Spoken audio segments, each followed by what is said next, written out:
Bristol Community College, Mathematics with Dan Avedikian, Math 060, Topics in Developmental Mathematics, Section 2.2, Problem 25.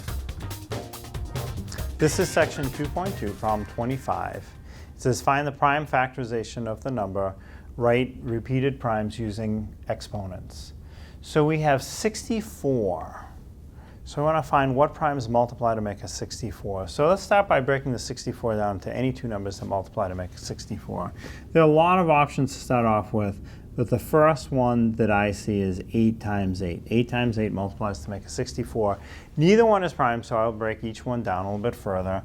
Each 8 I will split into 2 times 4, because 2 times 4 multiplies to make an 8.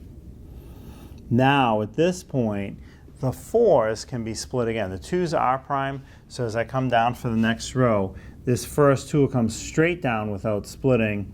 The 4 next to it will split into 2 times 2. The next number over is a 2, which is already prime, so it'll come straight down without splitting. And then the last number on the right is a 4, which will also become 2 times 2.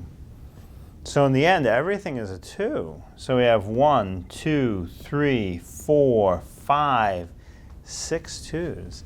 And it says write repeated factors using exponents, so I have 64 equals 2 to the 6th power.